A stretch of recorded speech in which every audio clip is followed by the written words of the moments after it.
This podcast is sponsored by nobody.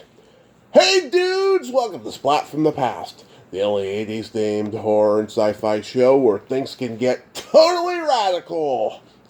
Now today, I will be welcoming back the hilarious, the beautiful, the talented Amanda Goldstein Marks. And we are going to nerd out on the entertainment of our youth, talk about film, television, and music, and I cannot wait.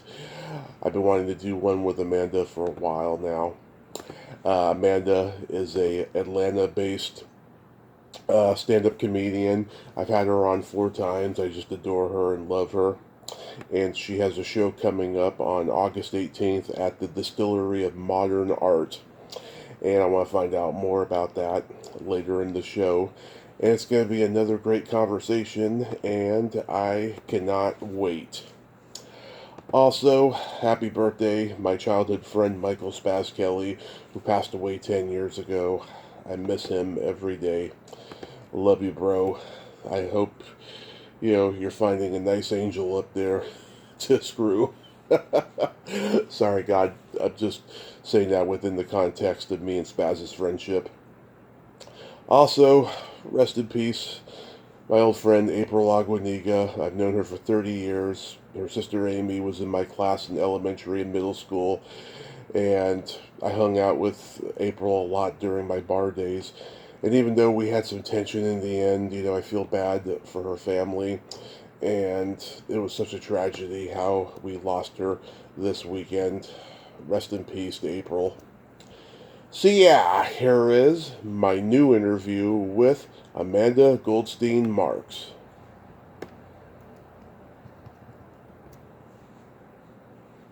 Hello. Hey Amanda, welcome back. How are you today? I'm good. How are you? I am fabulous. July was an interesting month. I finally got COVID. Oh, man. How are you feeling? I am feeling great because I had it for 10 days and now I'm just re-energized. It's incredible. Oh, good. Good. I'm glad you're fine now. I hate being sick. Yeah. Not that anyone likes being sick, Yeah. Well, kids do because they don't have to go to school. So, going back in time, do you remember the first movie that impacted you as a child? 100%. Which one? I would say Gremlins. Oh my God. Gremlins in a bad way. Yeah, and I've got a story to go with that. Okay. So, I think I was around 5 years old. Gremlins, I think it was the premiere night for Gremlins and Break-In 2, Electric Boogaloo. And Love it. my brother is 5 years older than me. We were obsessed with breakdancing, so we went to go see Break-In 2. And my parents went to go see Gremlins. Mm-hmm. But our movie got out way before theirs. So they said, just come into Gremlins and come sit with us, and we were going to do like a double feature. Mm-hmm. And my parents kept telling me, Gremlins is just like E.T. And I was like, all right, I love E.T. So the theater was so crowded, there were literally no seats. We had to sit on the floor next to my parents, who my dad was sitting in the aisle. And I thought I thought Gizmo was adorable, and then all of a sudden he transformed into a gremlin. Not him, but the Mogwais transformed into gremlins, and the fear that I felt, I don't even remember like getting up and running and to sit in my dad's lap. I feel like I levitated, and and I was in my dad's arms, and I cried the entire time. Oh. And my parents kept on saying, stop watching it, just close your eyes, which it's hard to when you're 5, right? And so, anyway, I slept with the lights on for like 2 years. And my dad used to work for this retail store that was like service merchandise, which I don't know if you grew up with, but they had like everything. So he would go to these these buyers conventions, and he got and he would like they had, you name it, they had everything. They had luggage, they had jewelry, that they had housewares, they had sleeping bags, and someone had given him like a kid's sleeping bag as a sample to give to me, and he brought it home, and it was a Gremlins sleeping bag with Gizmo on it, but also Stripe. And I was like, not only afraid to sleep with it, I was afraid to sleep in the room with it, because I thought Stripe was going to jump out of that sleeping bag and eat me. Fast forward to my current life, and my husband found this little tiny stuffed Gizmo, and every 6 to 8 months, he will hide it somewhere, unbeknownst to me, and it makes the little Gizmo noises. Mm-hmm. And he's hidden in the microwave. He's hidden under my, under the bed, in the sink. He took it with us on vacation, put it in my pillow. So I'm still to this day haunted by Gremlins. Oh my God! So like when I was 3, the movie hit HBO in the summer of '86. It was on all the time, and I was obsessed with it, watching it over and over again. It wasn't until about 2 years later I realized just how scary the movie was. I don't know what it was. It was like some weird awakening, and I still think it is all these years later. It's a horror movie. It is scary. It's a Christmas movie. It's a horror movie. I don't know what, but it's awful. I have a little pop quiz for you, okay, Tommy. Do you know who does the voice of Gizmo? Howie Mandel. Yeah, ding, ding, ding, ding. I don't have a prize for you, but you can just say pride. Pride is your prize. Yeah. Oh yeah, I've always known about Howie doing the voice of Gizmo. Not surprised. You are a wealth of pop culture knowledge. Yes, indeed. Yeah, it's funny you mentioned Breaking 2. I just interviewed Special K back in June. And, it's funny, when you interview somebody who's been in one huge cult movie or a couple, you start to feel bad for them after a while because they talk about this so damn much, especially in the span of 30 or 40 years. And that's what I kind of did with her, but it was a fun, pleasant conversation, But it seemed like she had all these default answers, you know what I mean? Did you have any questions that she had not heard? Like, did you try and come up with questions that you're like, what can I ask her that she probably hasn't been asked before? Yeah, I try to do that with all of them. Yeah, with her, I'm sure there was a few in there. Nothing really stands out at the moment, but I just remember thinking, she was very forthcoming, but again, she had default answers. That's probably why she was forthcoming, because she was expecting to hear, the same stuff over and over. the top hits, so to speak. Exactly.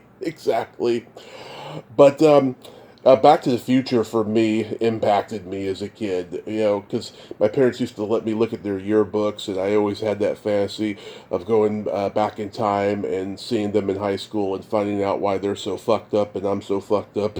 It's always high school, right? High school is always ground zero for that, for trauma. Yeah, if they did Back to the Future today, it'd be the 90s. Yes, it would. Which is weird. It's really weird. Yeah. What genre did you gravitate toward the most? As a kid? Yeah. Well, I'm gonna probably comedies. Mm-hmm. But I just remember the movies that I would get most excited about were okay, there are two buckets. One was all of the Pee-wee movies. Yes. Anytime a Pee-wee movie came out, I was like obsessed with Pee-wee's Playhouse. I loved all the movies. Me too. And then Indiana Jones. I loved Indiana Jones. I think I've watched all those movies except for the one with Shia LaBeouf in it. It's like 1,000 times. I mean, I've seen that one. I don't think it's very good. That's my least favorite. I think they were hoping he could take over Indiana Jones and continue on, but I don't think he was very likable in that. Yeah, I saw the Kingdom of the Crystal Skulls when it first came out in the theaters, and there's parts of it I really liked. I really wanted to love it though, but I just couldn't. Me too. I wanted to love it also. If River Phoenix had not passed away, I think he would have Yes, taken over as like and could have done a series of younger Indiana Jones movies, like the prequels. I agree so much with you. Yeah, I think he could have been the next indie. Yeah, I mean, I was a comedy and horror kid when I was growing up. For comedy, I loved Mel Brooks and Woody Allen and Neil Simon and all the Saturday Night Live and SCTV guys when they made movies. I loved Chevy Chase and Dan Aykroyd and John Candy, Bill Murray, Steve Martin, uh, all the old comedy teams, Martin and Lewis, Laurel and Hardy, the Marx Brothers. I watched all the Ernest movies, and Pee Wee was a huge Oh part God, of I my loved life. Ernest. Yeah. Yeah, I interviewed Jim Varney's nephew a few years ago and stuff, and man, God, he had an extraordinary life before he was Pee Wee. I'll tell you. I mean, he lived in his car in New York City while he was trying to get into the comedy clubs over there that were just starting in New York City, and all that stuff. And then he came back to Memphis, and he got popular doing local commercials, playing a drill sergeant character. And then he went to L.A. and he was at the Comedy Store until the strike happened. And then he came back to Memphis, and then he started doing Ernest in the commercials. And he didn't even come. He didn't really come up with the actual character. I mean, he came up with the character's personality. He used to do a variation of him on stage, but it was John Cherry who directed all the commercials and eventually the movies. Who Ernest was the brainchild of. Yeah, you know a lot more than I do.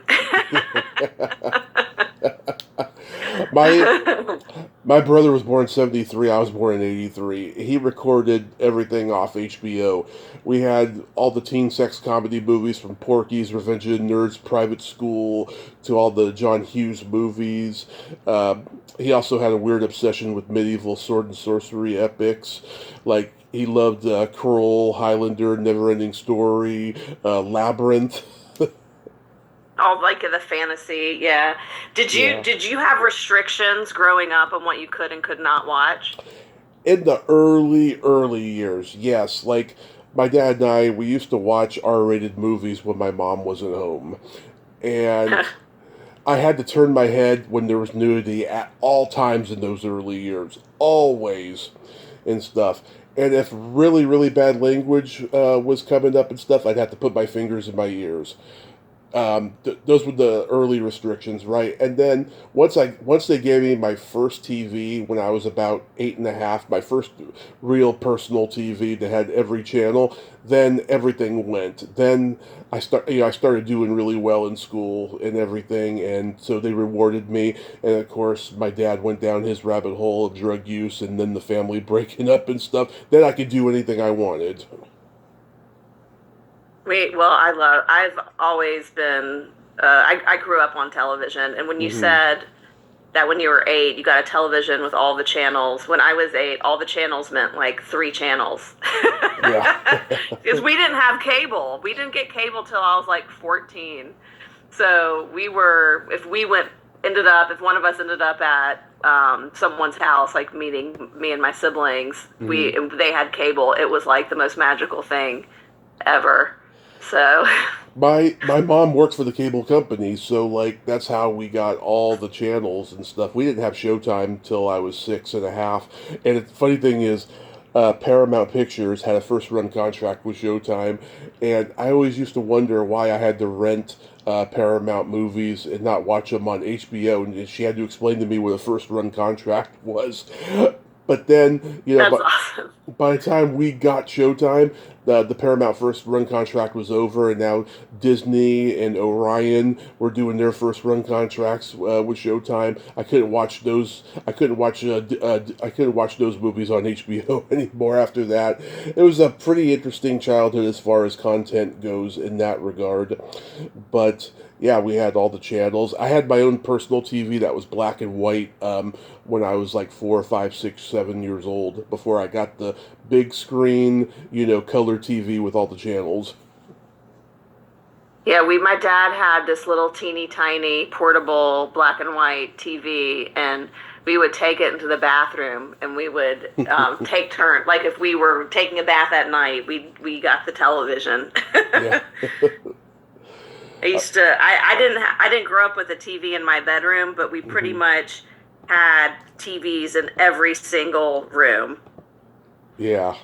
Yeah, we had pretty much a TV in every room as well, because it was me, my mom and dad, my brother, my grandmother sometimes. We each had a TV in each room. Did they have drive-ins in Georgia? Well, I grew up in Alabama, Oh, that's and good. I don't.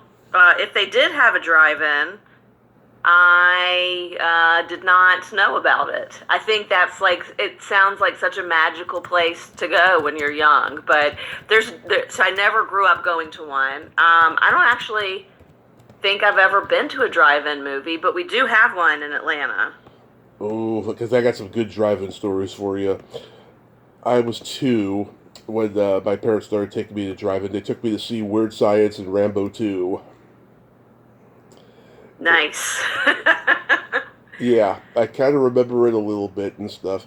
They took me to so many great movies at the drive-in in those early years. They stopped taking me for a while for about 3 years, starting when I was 3.5, because it got to a point where I was either falling asleep in the back seat or I was getting out of the car and knocking on windshields.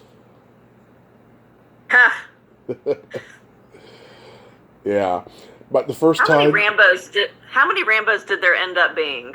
I think there's been 5 now, but I didn't watch 4 and 5. At some point, it felt like they were never ending. But I wonder what the longest, like which movie franchise has the most movies. If I were to guess, I would say Fast and Furious. Probably. There's that. There's Police Academy had like 7 or so.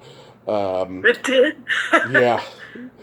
Rocky had 6, but then there's the Creed movies, which are the spin-offs and stuff. There's those. Um, then of course the Saw. There's the Saw movies. I don't really like the Saw movies, so I lost count of how many those are. Yeah, but there are those series. Yeah. Friday the 13th had like 10 or 11 if you count Freddy versus Jason. Yeah, there's been a lot of the series. There's a lot of great scary movies coming out this summer that I'm just super excited about. Oh, so you do like scary movies? Well, there's like, it has to be very specific, right? Like if Hmm. it's about zombies or aliens, then Yeah, I'm really into it. Or like an M. Night Shyamalan movie. yeah. So if that makes sense. But it's something like, so my oldest is like obsessed with scary movies, and he makes me watch them with him. And most of the time I have like a blanket over my head. But like something like Smile, like I don't want to, that's too scary for me. Anything with like ghosts or paranormal activity, it freaks me out. It'll like keep me up at night I believe in ghosts. when I was a, But you know, when I sorry. was a year old, my parents, who do not like horror but love Jack Nicholson, showed me The Shining. Oh God, yeah. So it's so funny you bring up The Shining because my oldest is now 18, but when he was like 10, Hmm. he started talking about, or 11, he started talking about The Shining, and I was like, "How?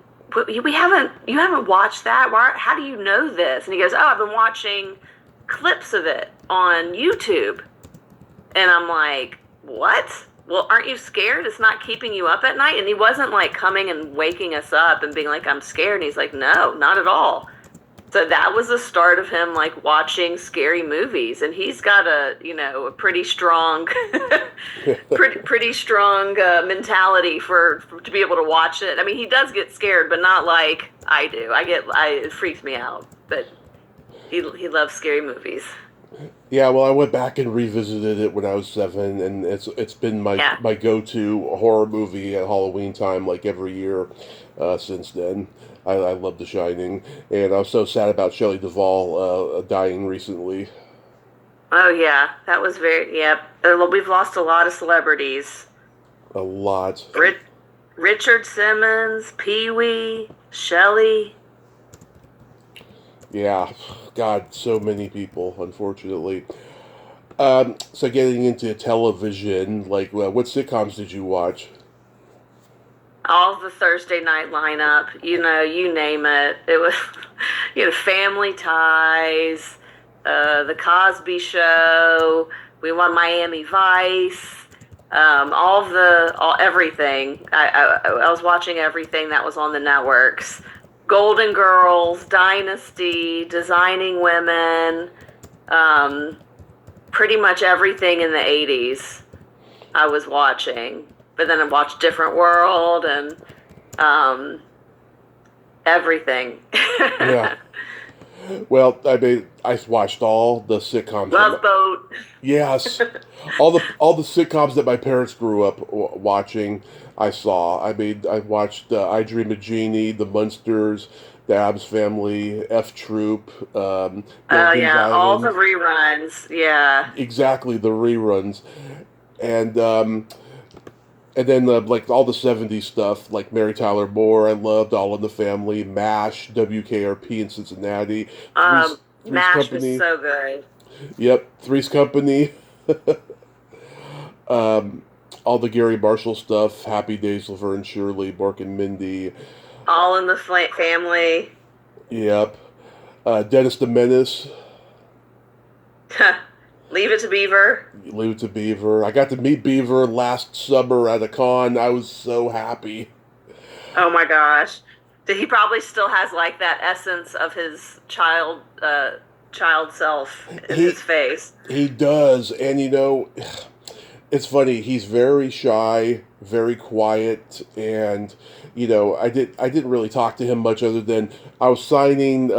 He was signing the 8x10 of him in the teacup or the coffee cup. That one episode where he gets stuck in that giant coffee cup logo of that coffee company. I love that, and I said to him, was it hot in there?" And he said, "No." Yeah, Like, that was a classic episode. I used to watch the Monkees because I had a crush on Davy Jones. who didn't have a crush on Davy Jones? Yeah. I watched The Facts of Life, Different Strokes, Dukes of Hazzard, Give Me a Break, Webster. Um, Oh, this yes. Out of This World because I had a The huge A Team, the A Team. Knight Rider. Yeah. Yeah, I mean, I watched Out of This World because I had a huge crush on Evie. I used to race home from school to watch it, along with Saved by the Bell. Yeah. I remember when I was a kid, I thought Zach Morris was so cool. He was like a Ferris Bueller type, and then I realized later Ferris Bueller and Zach Morris, they're both sociopaths. Uh, Yeah, did you watch Alf? yes, and I wrote him. I mhm. wrote Alf a fan letter, and he sent me an 8x10 back. I wish I still had it. Oh my God, yeah. Paul Fusco was the man behind Alf. Yeah, I interviewed the boy Benji Gregory a few years ago, and he just was found dead recently. Um, Oh, sad. it was sad. God, he had mental illness the last few years of his life, and I got to witness it on social media. He would go through periods where he wasn't on, and then when he was on, he was just like virtually yelling at people and saying horrible things to them. It was Well, I sad. think being a child actor can really Yeah, fuck with you. You know. it can. It was really heartbreaking, and I'm glad I got the best of him on record because he was top notch in that interview, and I saw a little bit of this Zoom interview he did probably within the last year or something, and I could just see he was just declining rapidly. Sadly, That is really sad. it is. Yeah, I loved all the TGIF ABC shows. I watched Family Matters, Full House, Perfect Stranger, Step by Step. Boy Meets World. I love the Wonder Years. That was on Wednesday nights, I remember. When they did the new Beverly Hills Cop on Netflix, Yeah. I'm trying to remember the character that from Perfect Strangers, Balky. What is that actor's name? Pierce. Bronson Pinchot. Bronson, yeah, Bronson Pinchot, yeah. So he evidently made an appearance on the Yes. new Beverly Hills Cop. Yeah, I saw him in it. Yeah, I love that character. When he first played that character in the first one, everyone could not contain themselves. They were laughing so hard. I think that probably led to him getting Perfect Strangers. I think it did. And just after that, he did a series that didn't last with Gina Davis. It was a spin-off of her character on Family Ties, where she's working in this. I can't remember if it was like an ad agency or something like that, but like he's on there. Bill Maher is on there. It was a short-lived. It was a short-lived sitcom. Oh my God. How about Bosom Buddies? Bosom Buddies, yes. Do you know who the warm-up guy was on that show for comedy? No. Bob Saget. Oh my gosh. You've got so much information in your head. Is this all stuff you've read? How do you know documentaries you've seen? Well, in the case of Bob Saget on Bosom Buddies, I watched his podcast every week until he passed, and it came up a few times. That's how he got cast on Full House, because the creator Jeff Franklin was a writer on Bosom Buddies. And he knew him from that, but they had casted another actor in the role of Danny Tanner first, and then they reshot it with Bob Saget and stuff. So, yeah, I mean, I'm a sponge. I read things. I have people, of course, tell me things on the podcast. I've always been that way. Like when I was a kid, whenever I discovered a new movie star or somebody that I had never seen before, but I was fascinated by, I'd be at the library, trying to find out information on them, or I'd watch their A&E biography or their E! True Hollywood Story or whatever that was on that I could find out about it. It's just it's a form of OCD, I think. I think it's awesome, and you are my phone a friend. Oh. That touches my heart. That really does, Amanda. I sincerely mean that. Thank you. Did you watch the Saturday morning cartoons? Yes, and so I would always get upset if I didn't wake up early for specific ones. There's like Land of the Lost, which was on at like 7 a.m., so I'd always miss it. But yeah, I mean, I was always glued to the television. I grew up in this neighborhood that it was all like grandparents in the houses. So I had no kids around me, so I couldn't just walk outside and start playing with kids. So it was either me and my dog or me and the TV, because my siblings were so much older than me. Yeah. From about 3 to about 9, I was just loving Saturday morning cartoons, but then it got to a point where I didn't even want to watch cartoons anymore on a Saturday. I just wanted to sleep in till 11 or 12. But in the early years, yeah, I'd see Alvin and the Chipmunks. I love the 80s version better than the 50s, because in the 80s it was so pop culture-y and it was so much more action-packed and fun. And there was this one show I watched. It lasted only a short time. It was called Kid Video. Do you remember that? Yeah, this sounds familiar. I'm gonna go look that up. I can Yeah. It's live action? Yeah, it's a kid band. They get transported into their own cartoon. Yeah. Oh my gosh. I'd watch that. I'd watch The Real Ghostbusters. This one cartoon, Galaxy High, that lasted only a short time. Nancy Cartwright, the voice of Bart Simpson, she did the voice of this character, Gilda Gossip. And she was like an alien with like 3 mouths. There's a lot of crazy stuff out there. Yeah. Tiny Toon Adventures, I loved. Even though I loved Ren and Stimpy. I got into them later. I didn't watch them at the time because, I guess because of the way they were drawn, they put me off. But when I actually watched them, like in my 20s, I was like, this is fucking hilarious. I wasted so much time not watching them as a kid because this was borderline Beavis and Butthead. Oh yeah, it was excellent. It was, yeah. It's like Yeah. Itchy and Scratchy. I always thought that Itchy and Scratchy deserved their own spinoff. Oh, and The Simpsons. Yeah. Yeah. Well, I've heard them talk about why they never did. It's because when they're doing the 30-second shorts, on the actual Simpsons, it says it may look easy. Those are fucking hard to write. Yeah. They're trying to find a There's really violent cartoons. Yeah. they're trying to find a really easy way to kill kill that cat. Do you have any like favorite ones that stand out of Itchy and Scratchy cartoons? Oh no. I would say I can't think of anything off the top of my head. Oh, there was one. It was like a birthday one where Itchy brings Scratchy. What was it? I'm trying to remember what it was. A birthday present, and it makes his head blow up. It makes his head blow up, and then like his head like goes all the way up into the sky, and then comes back down through the cone shaped birthday hat. That always cracked me up. It was morbid, but it was hilarious. It's all morbid, very visual.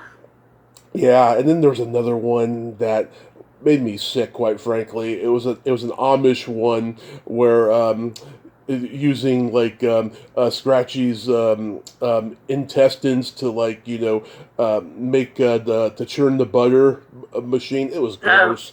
I never gross. that Yeah. one that one I didn't like. I watched all the toy line cartoons, GI Joe, Gem, Oh even yeah. even the more girly ones like My Little Pony and Strawberry Shortcake and Rainbow It was Bright. the giant Hasbro commercial. Hasbro, yes, that's the word I was looking for. Hasbro. Yeah, Care Bears. We didn't realize we were being advertised to. Yeah. Thundercats. Oh, do you I remember? love Smurfs and the Snorks. Yep. The Wuzzles. I don't remember the Wuzzles. Wait, are they fuzzy and they had Yes. big bellies? Yep. Okay. And like little antennas? Like Yep. fuzzy antennas? Yeah. And then what was the one with maybe it was called the Get Along Gang and they had like shirts? It like, I they're don't. very similar to Care Bears. I, They're pro- animals. I probably missed that one. Pound puppies. Pound Puppies. I watched that one. Do you remember Brave Star? Oh, now I need a visual. He I'm was gonna look a it up. he was an Indian who wore a cowboy outfit, and he rode a horse that could kick anybody's ass.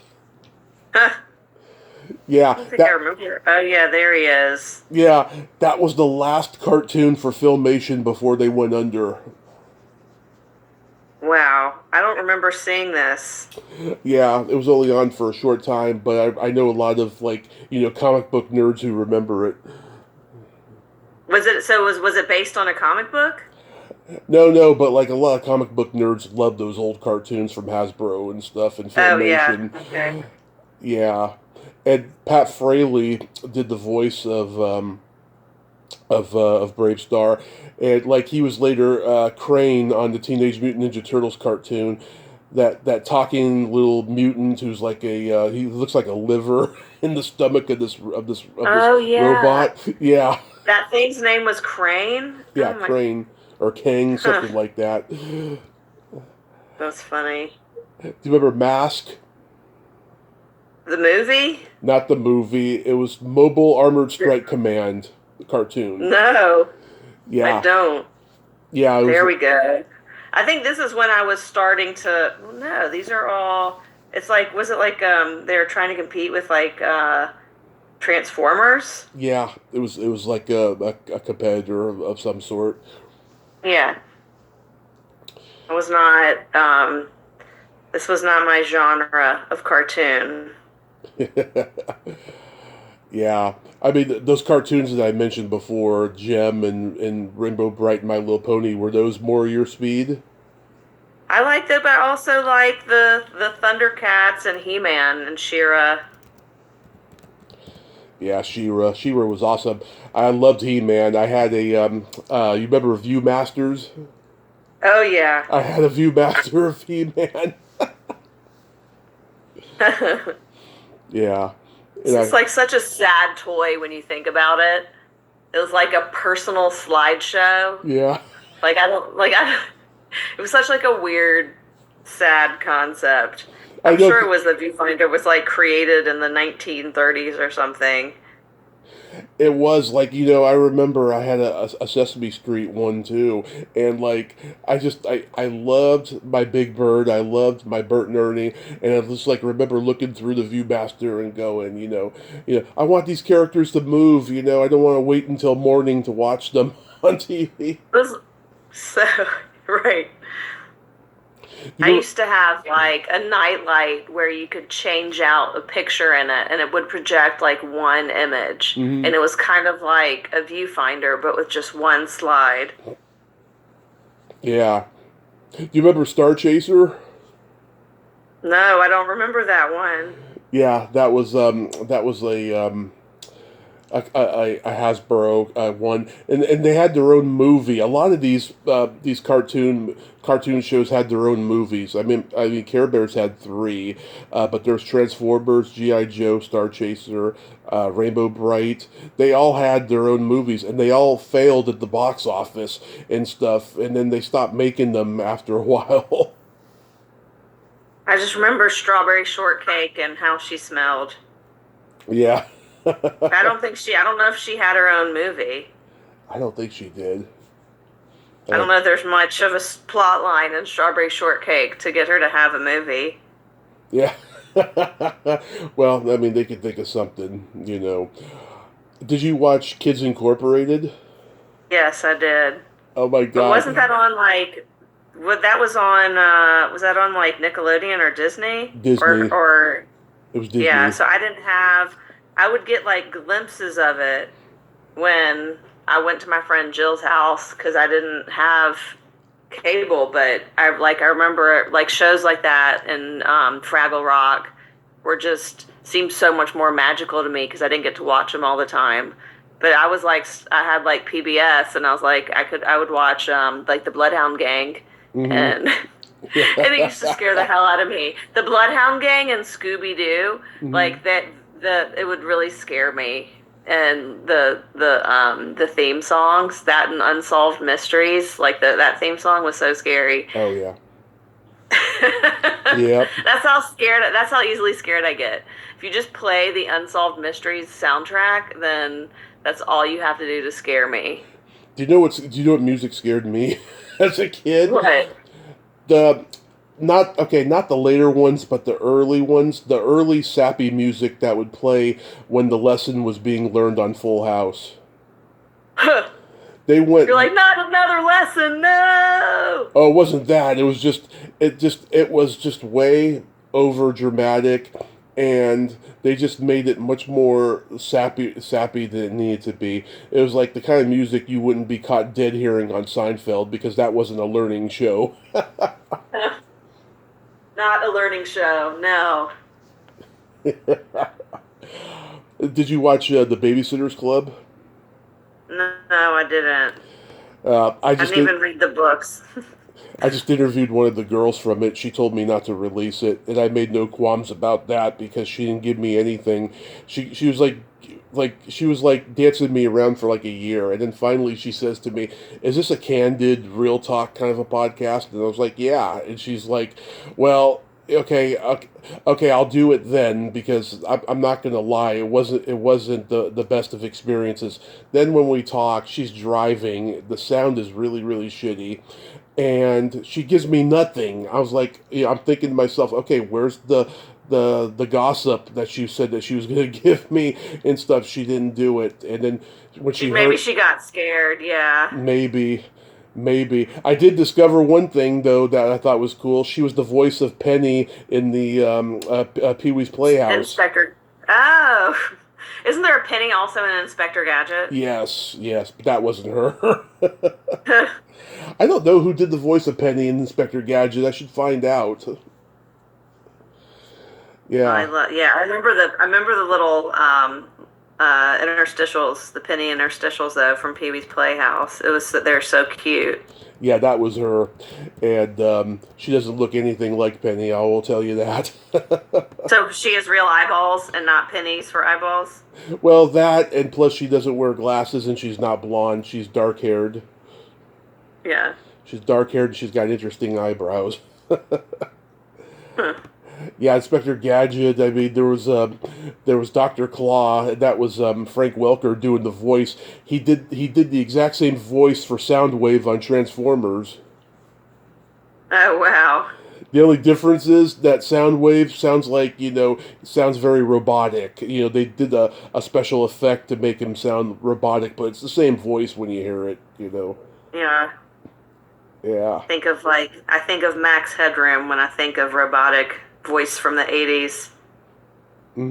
Oh yeah, Max Headroom. I loved Max Headroom when I was a kid, and I remember, they had him being the spokesperson for Coca-Cola, and Yeah. I remember we'd get like 12 packs of Coca-Cola that had his picture on it. It was so cool back then. That was the shit. That was the An shit. interesting spokesperson.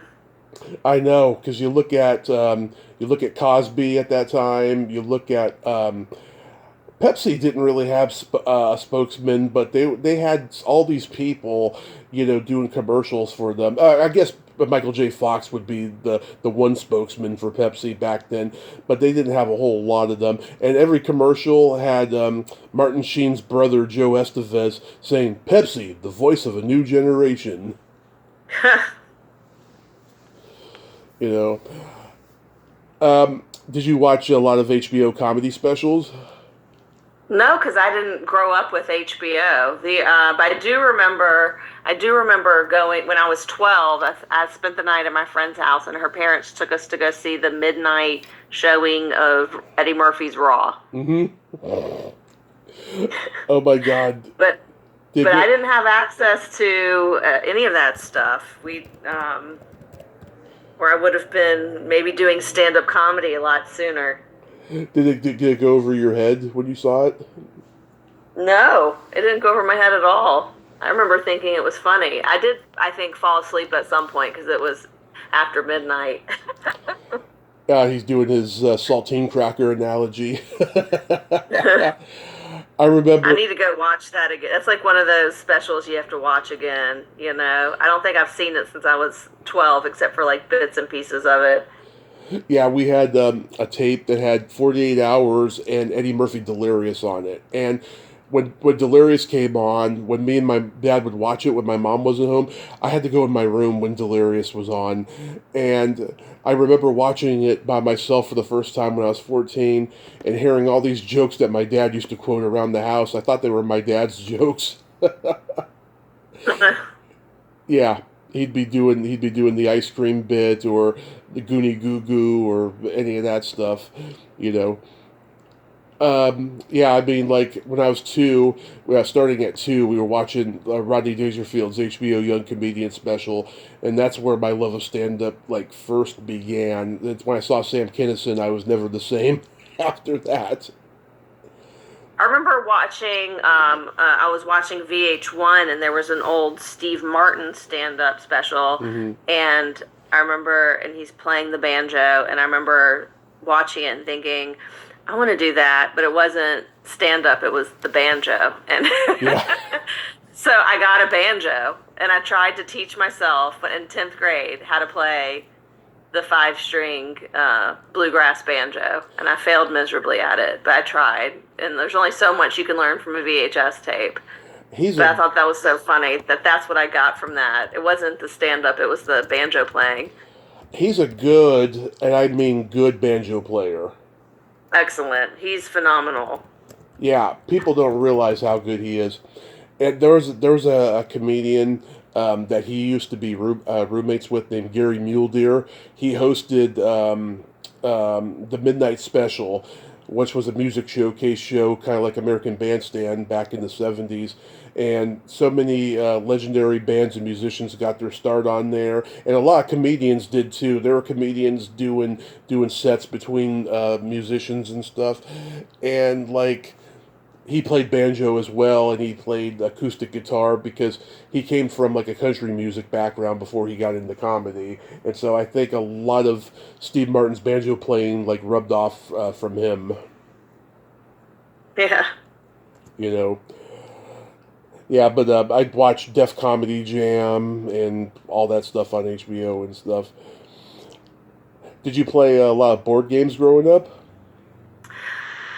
Um, not too much. I kind of have it out for Monopoly. I think it's the most boring board game. It takes too long. I need something quick. I was not a big board game person. I think I played more video games than board games. Yeah, oh my God. So, like, we used to play Naval Monopoly when I was in high school, where, like, if you win a house, you show us your belly button. If you lose a house, we all have to take turns poking your belly button. Oh my God, that sounds awful. Yeah. And when you said naval monopoly, I thought you meant it was like themed with Navy stuff. I didn't, No. I didn't, I didn't realize you meant belly button until you started talking about poking belly buttons. No, that would be cool, though. Wouldn't it be a Navy Monopoly? I bet it exists. Now they have like monopolies themed for everything. Yeah. Did you ever play Twister?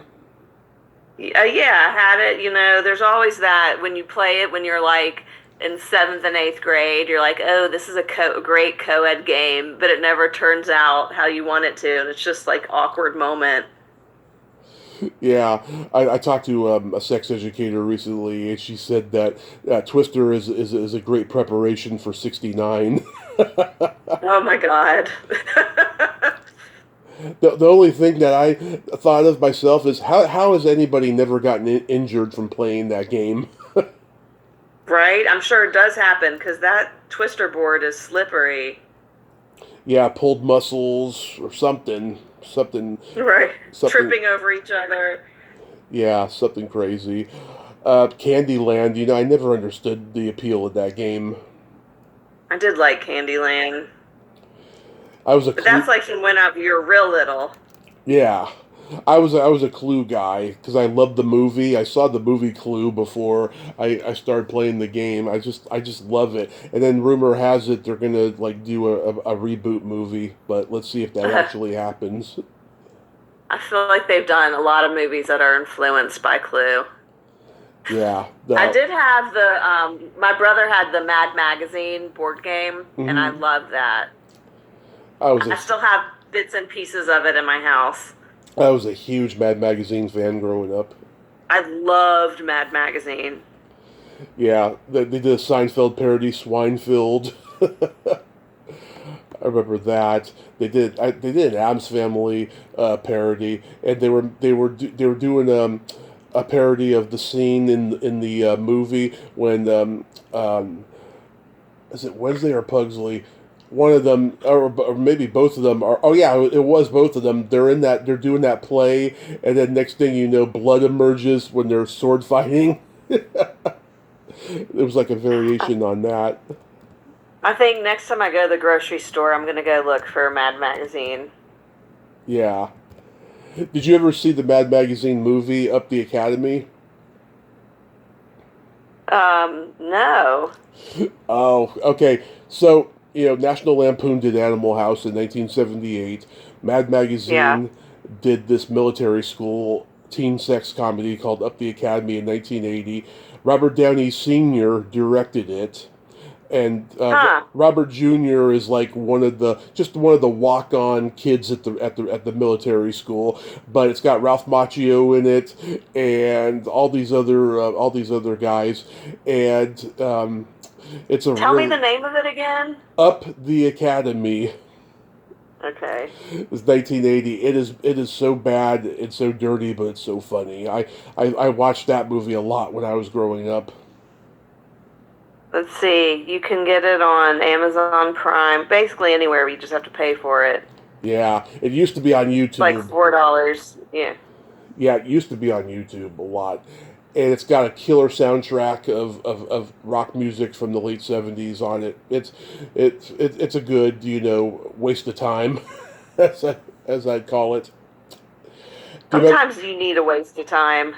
Sometimes, yeah.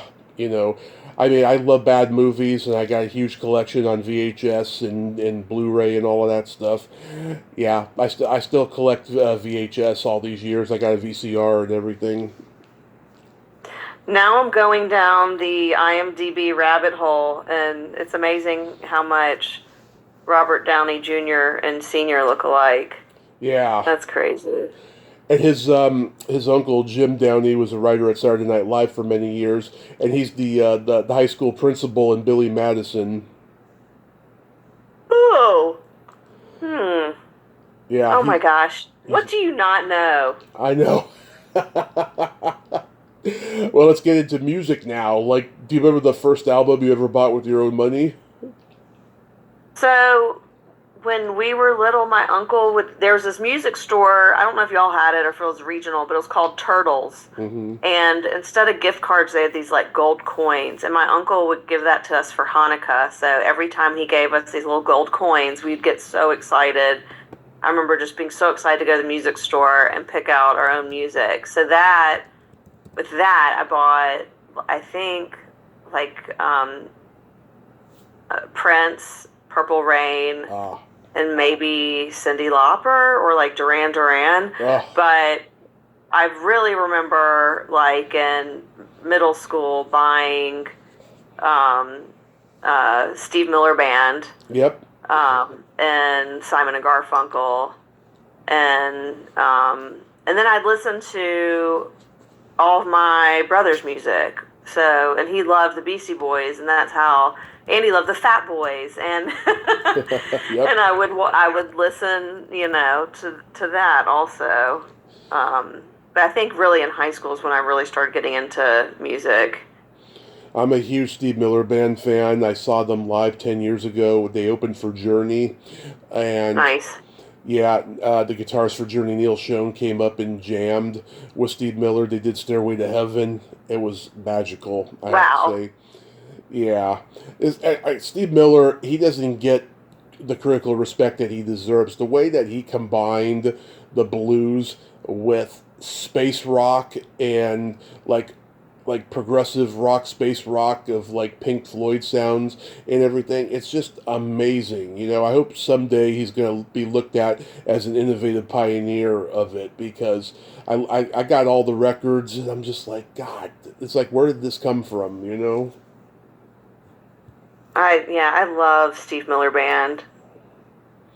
Yeah, I was an MTV kid, so like when I was 8, I had birthday money. I got Phil Collins' "No Jacket Required" and Poison's "Look What the Cat Dragged In" because I just loved the videos on MTV.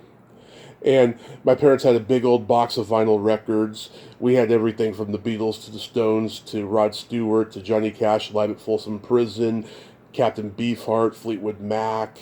Oh my God! I remember we had the Pete's Dragon soundtrack because that was given to my brother when he was a kid, Yeah. and Like it's the movie? it had all the songs and it had samples from the movie, like as far as Yeah. dialogue goes.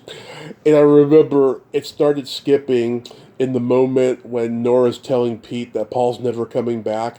I just remember hearing over and over again, "He's never coming back. He's never coming back. He's never coming back." And then my mom got so frustrated she went and turned it off.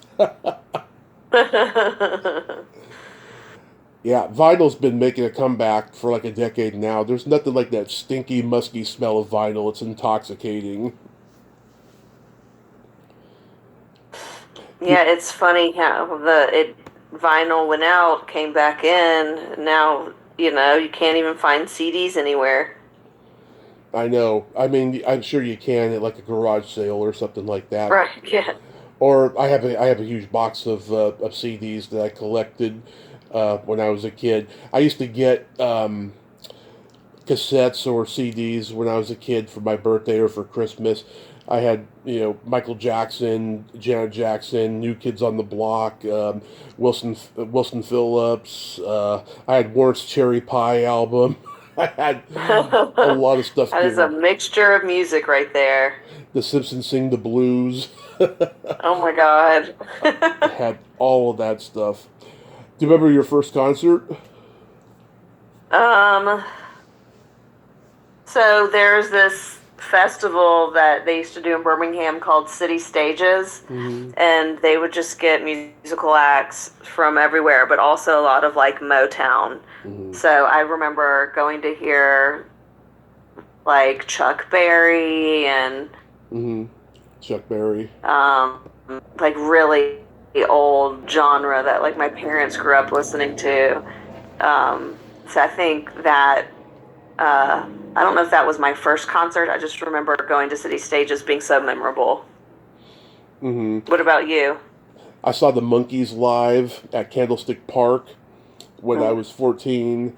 I saw Steppenwolf at the county fair, but the first big concert I went to was Alice Cooper, and that guy is a showman, I'll tell you. I'm sure, yeah. I mean, he's vaudeville, like, reincarnated in macabre humor and stuff, and he gets killed at the end of every show. I forget how he died in this one. I think he got electrocuted, or he got. Really? I think he got, yeah, I think he got electrocuted or stabbed or hung or something. I can't remember what it was. That's crazy. Yeah, he does it at the end of every show, because the way he looks at it, his persona is his persona, and it dies after he gets off stage. That's the way he frames it. Yeah, that's so funny. I've been to some of the best concerts, though. I saw Rush on their farewell tour. They were great. One of the best shows I went to was I went to go visit my friend in college. She went to Yale, and we got to see um, uh, George Clinton and the P Funk All Stars. It was Yeah, awesome. love it, love it. I've never, the only R&B show I've ever been to. I swear to God, I went to go see Van Halen, and Kool and the Gang opened for them. Oh wow. We Yeah. saw um we saw James Brown in Mm-hmm. Albuquerque, and it was only like a 45-minute show, and he maybe performed for 5 minutes. So the first 40 minutes are just them like hyping him up to get on stage. And then he was just like so old, but it was worth it. That's Like I weird. was so happy to see him. He's such an icon. That's weird, though. That's set up. Well, I think that was like all he could do. Oh, that's sad. Do you remember your first makeout song? No. I do. It was Janet Jackson's "Love Will Never Do Without You." That's a sexy song. I love it. So, how's the stand-up gigs going? They're good. I'm doing a southeastern tour with a group called Moms Unhinged. This woman, Andrea Val, out of Colorado, produces it like all over the country, and so I'm doing like the southeastern version of it with a handful of comics in the southeast. So that just kicked off on Friday night, and we've got shows in Georgia and Tennessee, and she's adding more to the schedule, so that's been fun. And then I also produced a show called Top Shelf Stand-Up Comedy at this distillery in Hmm. Atlanta called Distillery of Modern Art, so that Oh, coming up on the 18th. yeah. I wanted to ask you about that. So, what is it? Is it like an art show with comedy or something? No, it's just at their venue. It's just it's actually a distillery, and then they also have art throughout the space, and they have an art gallery. So their art gallery showcases like local artists, and they rotate the art every like 3 months, I think. And Hmm. then they also have this really cool art that is, they had all these different artists design the labels for each of their bottles of liquor. So they have that up on the wall. But it's like, they have amazing drinks and a really cool space. And they let me use the space once a month to run this show. And we just, it's real fun. So that's what that is. Okay, I used to go to art galleries like towards the end of my drinking days because of the free alcohol that they had. Yeah. I mean, they would have like ice chests full of all types of beers. They would have wine, and I would find Coca-Colas with Santa on them. Yeah. And I love them and stuff. But yeah, that is so cool that you got all that stuff going on too. And have you done any any road work, any traveling? Yeah, I do. I do some. I was in Spain and I did a show there. I was in Florida and I did a show there. I don't do. I'm going to go to Nashville. Nice. I don't do a ton of traveling. Maybe when my all my kids are out of the house, I will. I'm happy doing it randomly for like private events or when I'm out of town and I can hop on a show. But with Moms Unhinged, I'm being booked and out of Atlanta. Nice, nice. And Sis and Tell is still going? Still going. We've both been out of town a lot, so we've been skipping some weeks, but we usually record once a week. But we're still putting out new episodes. We skipped this past week, but we are recording this week. So we are like 7 years in. So it's pretty crazy to think about. Yeah, wow, 7 years. Yep, because I remember I found you guys like almost 6 years ago, you know, Yeah. when I found that belly button snippet on YouTube. Oh yeah, I remember. That was so funny. Yes, that was. Oh my God, you guys still haven't shown your belly buttons. No, no, the world will never see my belly button. It's that deep, huh? It is. I know mine It's is. like a cup holder. It's like a cup holder. I know mine is super deep too, and it's hard to believe that it was an Audi at one point. You know. Well, that is so awesome that you got all that going on, Amanda, and I love you. Thank you. It's been great talking to you, Tommy. Yes, I love you. Thank you so much for nerding out with me today, and I hope you enjoyed the rest of the summer and have fun, at the distillery. Thank you. I'll talk to you later. Okay, be safe. You too. Bye bye. Bye bye. Well, there you have it. Amanda Goldstein Marks. Ain't she a sweetheart? Oh my God, she's a lot of fun. I just love her so much. Go see her at the Distillery of Modern Art on August 18th. She is hilarious and awesome. And go listen to Sis and Tell. They are two funny ladies, and it's great to see them banter back and forth. Her and her sister Allison. Well, until next time, this is Tommy Throwback Kovac saying there's no shame in living in the past because the present sucks. Later, dudes.